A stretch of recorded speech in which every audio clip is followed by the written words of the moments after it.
Emergency signs. How do we decide if a child is an emergency? What kind of features are we looking for? Most definitely life-threatening features. Different triage systems have different criteria for the emergency category. We use the ABC CCDO approach to identify life-threatening problems. This is easy to remember as most people know the ABC approach from resus or life support courses: airway, breathing, circulation. Note that we have two additional small c's: coma, convulsion. These are quite common emergency presentations in our setting. Similarly, dehydration is common, especially during gastro season. The World Health Organization ETAT system, which some of you may have heard of, considers severe dehydration to be an emergency. Lastly, a category of O for other has been added to cover emergency signs which do not fit elsewhere. You do not need to remember all the clinical signs, as they are on the top right-hand corner of your poster. We'll be talking in detail now about the emergency signs.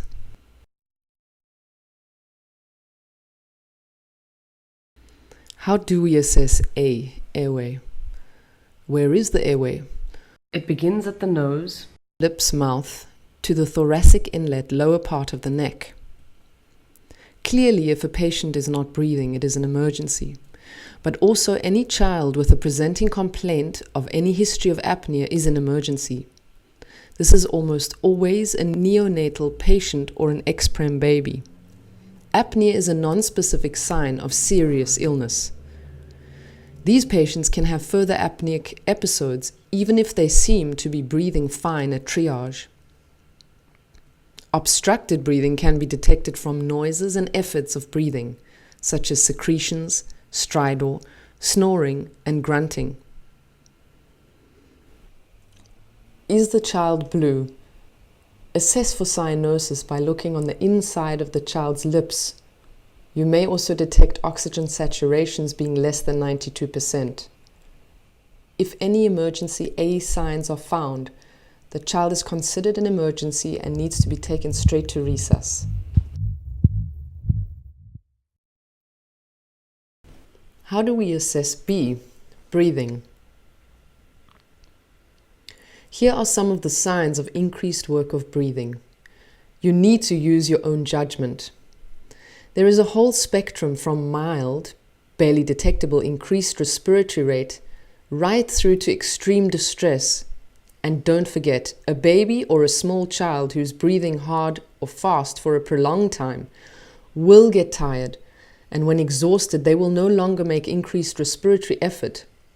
This may now paradoxically look like less effort. Their respiratory rate may slow down. They may have shallow breaths, maybe irregular gasping. Any positive sign of fast breathing, severe chest indrawing, grunting, head bobbing, nasal flaring, or exhaustion needs to go straight to resus. Airway and breathing are often done together, and key questions to ask are: is the child breathing? Is there any history of apnea? Is the airway obstructed? Is the child blue? Does the child have severe respiratory distress?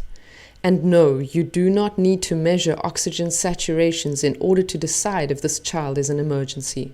If you find a child that looks blue, the child goes straight to resus.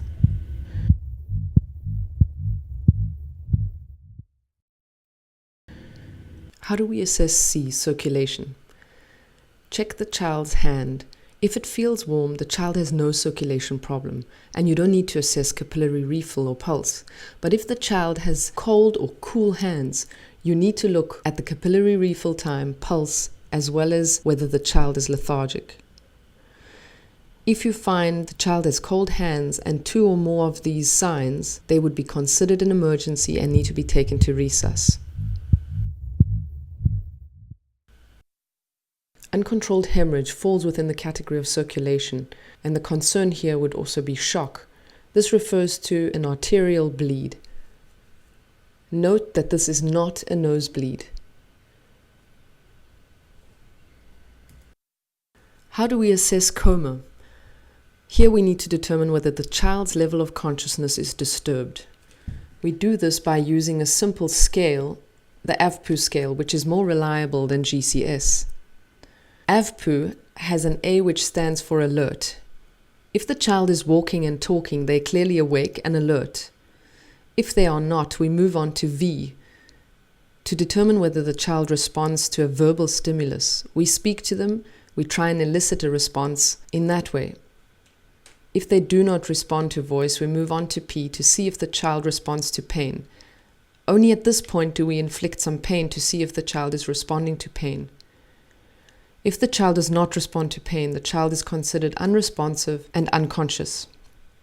If the child falls within the category of P only responding to pain or U unresponsive, the child would be considered to be in a coma, have an emergency sign, and needs to be moved straight to resus.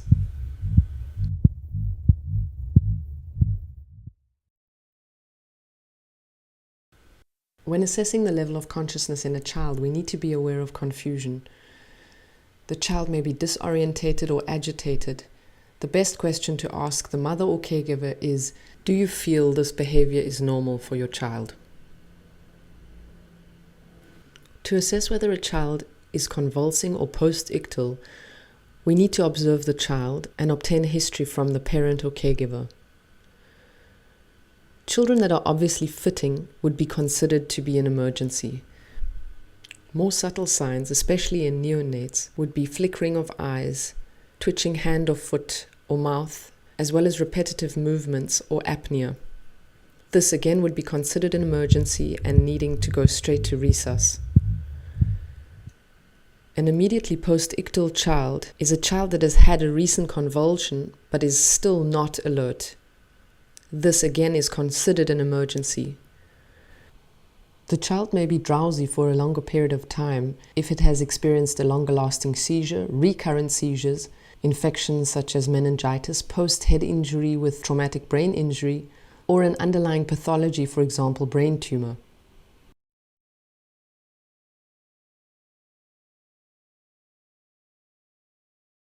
How do we assess dehydration? Ask the caregiver or mother if the child has diarrhea or vomiting. If they do, assess for 3 other signs: lethargy, very sunken eyes, or a skin pinch that is very slow, more than 2 seconds. How do we decide if a child is lethargic? Well, generally a lethargic child is more tired than normal, weak, sometimes floppy with reduced movements, unable to sit or stand as normal, and not interacting normally, too quiet or uninterested and weak, sometimes crying. This can be difficult to assess. If in doubt, check with a senior healthcare professional for advice. Sunken eyes are sometimes obvious, but again, if you are not sure, speak to the mother and find out if this is the way the child normally looks. Severe dehydration is therefore defined as diarrhea or vomiting plus 2 or more of the following: lethargic, very sunken eyes, or a skin pinch, very slow, more than 2 seconds. This would be an emergency sign and needing to be taken straight to resus.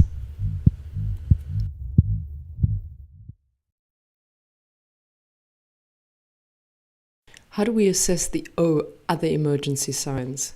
3 fall within this category: facial inhalation burn, hypoglycemia at any time, less than 3 millimole per liter, and purpuric rash. Any child in whom the airway has potentially been exposed to heat, for example, trapped in a house fire, hot water burn to the face with possible steam inhalation, or chemical burn to the face or mouth, may get rapid swelling of the airway, and these children should be triaged as an emergency. A glucose of less than 3 millimole per liter at any time is a concern. Children with a low blood sugar are often very sick and need to be seen immediately. They should also be triaged as an emergency and taken straight to resus. Children who present with a complaint of a rash should be assessed to see if the spots blanch with pressure from fingertip or glass test. If the spots are non-blanching, then there is a risk of meningococcal disease in the child and they should be triaged in emergency.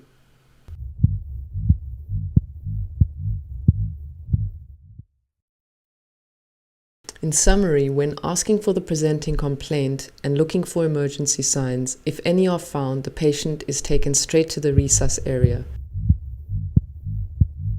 We do not calculate the twos or do any additional investigations or tasks.